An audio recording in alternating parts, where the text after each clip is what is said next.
اعوذ باللہ من الشیطان الرجیم بسم اللہ الرحمن الرحیم ظہر الفساد، ظاہر ہوا فساد، فی البر والبحر، خشکی میں اور تری میں، بما کسبت ایدی الناس، بسبب اس کے جو کمایا لوگوں کے ہاتھوں نے، لیذیقہم، تاکہ ان کو چکھایا جائے، بعض الذی عملوا، اس کا کچھ حصہ جو انہوں نے عمل کیے، لعلہم یرجعون، شاید کہ وہ لوٹ آئیں۔ یعنی خشکی اور تری میں، جنگلوں میں اور میدانوں میں اور سمندروں میں اور دریاؤں میں جو کچھ فساد ہے، یہ لوگوں کا اپنے ہاتھوں کا کمایا ہوا ہے، اور وہ فساد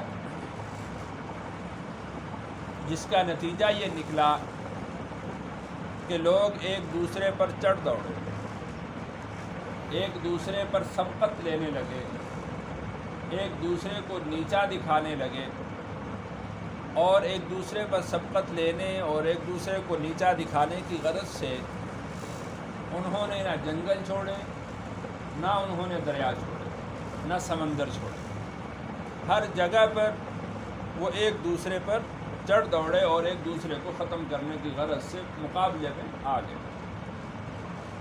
تو یہ بما کسبت ایدی الناس ہے، یہ اس سبب سے ہے جو لوگوں کے ہاتھوں نے خود کمایا ہے، ان کے اپنے اعمال کا نتیجہ ہے۔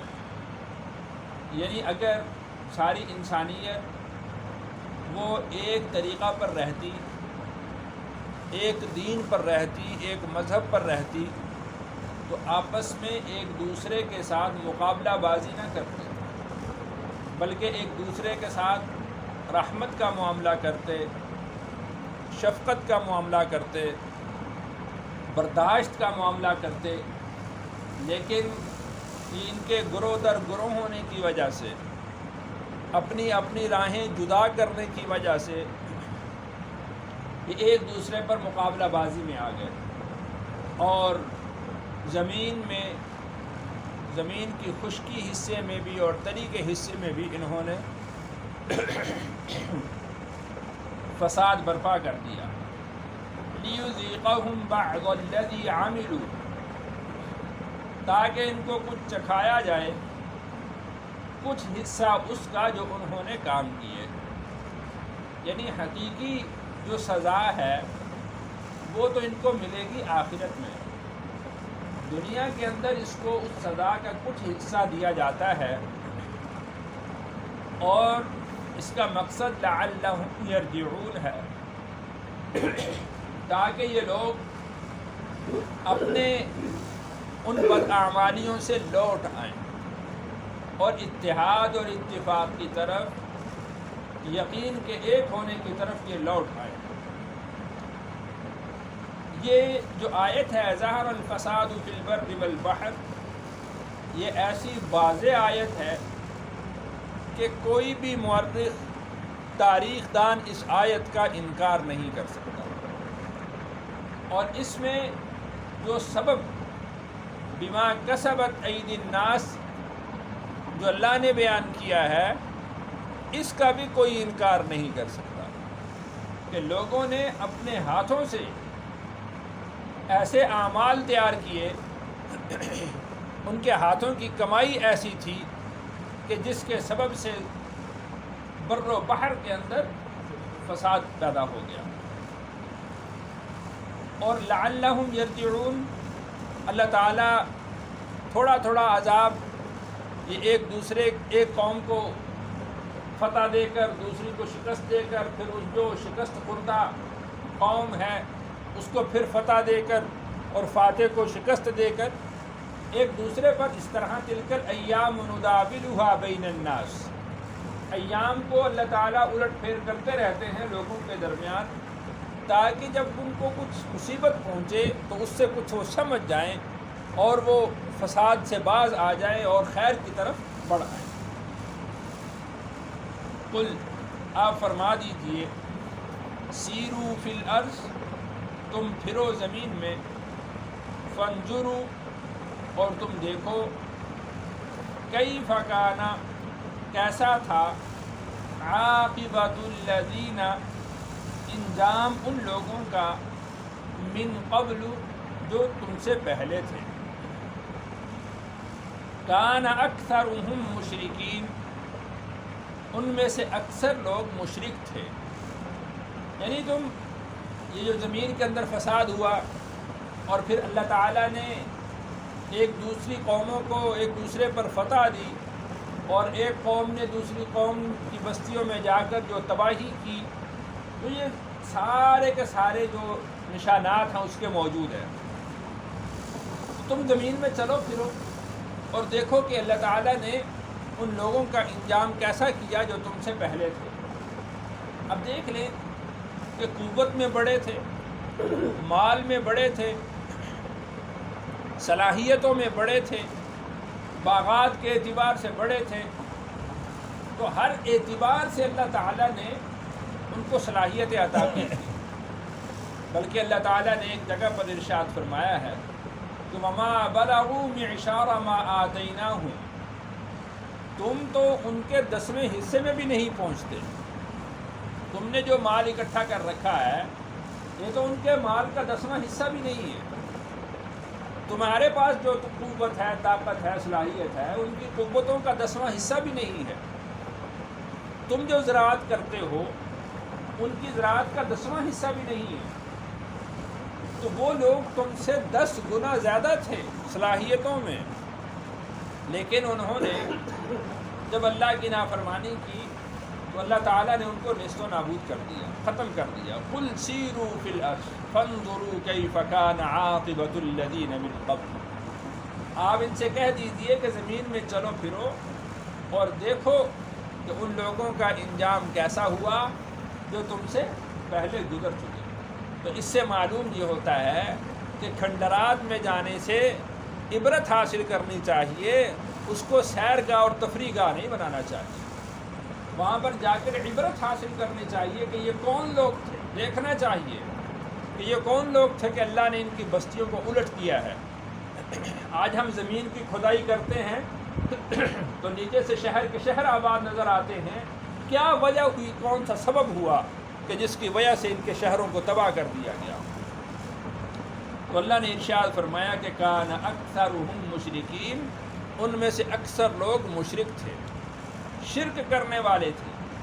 تو سب سے بڑا گناہ چونکہ شرک ہے تو اس وجہ سے اللہ تعالیٰ اس کی سزا بھی سخت سے سخت تر دیں گے۔ ہاں کچھ لوگ ایسے تھے کہ جن کا گناہ شرک نہیں تھا، دوسرے گناہوں کے سبب سے ان کو پکڑا گیا، ان پر گرفت کی گئی، لیکن اکثر ہی لوگ ان میں سے وہ شرک کرنے والے تھے۔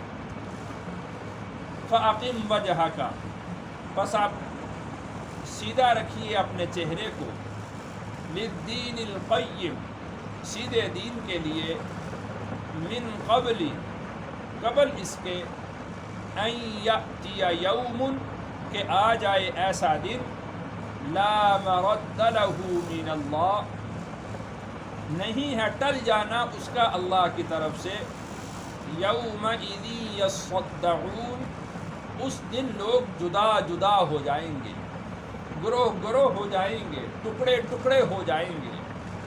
تو اللہ کے عذاب سے بچنے کا نسخہ اللہ نے اس آیت میں بیان کر دیا ہے۔ یعنی اللہ کے عذاب سے بچنے کی پناہ گاہ جو ہے وہ اللہ نے اس آیت میں بیان کر دی ہے، وہ یہ ہے کہ آپ اپنے چہرے کو، آپ اپنے رخ کو للدین القیم، سیدھے دین کے لیے رکھ دیجیے۔ بس اللہ کے علاوہ جو اللہ نے دین بیان کیا ہے، جو مذہب اللہ نے تمہیں عطا کر دیا ہے، اس دین سے، اس مذہب سے، اس طریقہ سے دائیں بائیں عدول مت کیجیے۔ یہ ہے بچنے کی راہ کہ اللہ کے عذاب سے، اللہ کی گرفت سے بچنے کا یہ سبب ہے، یہ طریقہ ہے۔ من کفر فعلیہ کفر، من کفر جو شخص انکار کرے، فعلیہ کفر تو اسی پر ہے اس کا انکار۔ تو کسی کے کفر کی وجہ سے اس کی سزا کسی دوسرے کو نہیں دی جا سکتی۔ جو شخص انکار کرے گا، کفر کرے گا، ناشکری کرے گا، اللہ کی آیات کا انکار کرے گا تو اس کی سزا اسی پر لوٹے گی۔ وَمَنْ عَمِلَ صَالِحًا اور جو عمل کرے نیک، فَلِأَنفُسِهِمْ يَمْهَدُونَ تو وہ کس لیے کر رہا ہے؟ اپنی ذات کے لیے کر رہا ہے۔ یمہدون سامان تیار کر رہے، یعنی اگر کوئی شخص نیکی کی راہ اختیار کرتا ہے، اعمال صالحہ کی راہ اختیار کرتا ہے، ایمان کی راہ اختیار کرتا ہے تو وہ اپنے لیے ہی جنت کا سامان تیار کر رہا ہے۔ اس کی یعنی اس کی جو نیکی ہے، اس کا جو ایمان ہے، اس کا فائدہ کسی دوسرے کو پہنچنے والا نہیں ہے۔ لیجزی الذین آمنوا تاکہ بدلہ دیں ان لوگوں کو جو ایمان لائے، وعملوا الصالحات اور اعمال کیے نیک، من فضلہ اپنے فضل سے۔ تو لہذا کوئی شخص وہ ایمان اور اعمال صالحہ کو اللہ کے فضل کے بغیر حاصل نہیں کر سکتا۔ جس کو ایمان کی توفیق ہوئی اس کو اللہ کے فضل سے ہوئی، جس کو اعمال صالحہ کی توفیق ہوئی اس کو اللہ کے فضل سے ہوئی۔ اور اسی طرح وہ شخص اپنے ایمان اور اعمال صالحہ کی بدولت جنت میں نہیں جائے گا، بلکہ محض اللہ کے فضل سے جائے گا۔ ایمان اور اعمال صالحہ یہ اللہ کے فضل کو حاصل کرنے کا ذریعہ اور سبب ہیں، یہ راہ ہیں، یہ طریقہ ہے کہ اللہ کے فضل کو حاصل کیا جائے، اور وہ طریقہ ایمان اور اعمال صالحہ کا ہے۔ یعنی ایمان اور اعمال صالحہ کی خیر اور بھلائی اللہ سے مانگتے رہنا چاہیے کہ اے اللہ تو ہمارے اوپر اپنا فضل فرما، ہمیں ایمان کامل نصیب فرما اور ہمیں اعمال صالحہ کی توفیق نصیب فرما۔ لا حول ولا قوت الا باللہ کہ برائی سے بچنے کی راہ وہ اللہ کی قوت اور طاقت سے ہے، اور نیکی کی طرف آنے کی صلاحیت اور طاقت وہ بھی اللہ کے حکم اور ارادہ سے ہے۔ یہ ہے لا حول ولا قوت الا باللہ۔ اور یعنی اعمال صالحہ اور ایمان اللہ تعالیٰ اس شخص کو ہی نصیب فرماتے ہیں کہ جو شخص اللہ سے مانگتا رہتا ہے۔ جو اللہ سے بے نیاز ہو جاتا ہے تو اللہ کی ذات تو پہلے ہی بے نیاز ہے، اللہ کو تو کسی کی کوئی ضرورت نہیں، تو لہذا اللہ کا فضل ہر وقت اللہ سے مانگتے رہنا چاہیے۔ اِنَّهُ لَا يُحِبُّ الْكَافِرِينَ بے شک انکار کرنے والے اللہ کو نہیں بھاتے۔ یعنی اللہ تعالیٰ تو سب صفات حمیدہ کے مالک ہے، اچھی اچھی صفات کے مالک ہیں، تو انکار کرنے والا ان اچھی صفات کا انکار کرنے والا ہے۔ اور تو جو شخص اچھی صفات کا انکار کرنے والا ہو تو وہ شخص اللہ کو اچھا نہیں لگتا، وہ اللہ کو نہیں بھاتا، اللہ اس کو یعنی اپنے قریب نہیں کرتے۔ تو لہٰذا اللہ کی آیات کا انکار ہو یا اللہ کی نعمتوں کی ناشکری ہو، ہر دو چیزوں سے بچنا چاہیے۔ اللہ تعالیٰ سے دعا ہے اللہ تعالیٰ مجھے اور آپ کو توفیق نصیب۔ الحمدللہ۔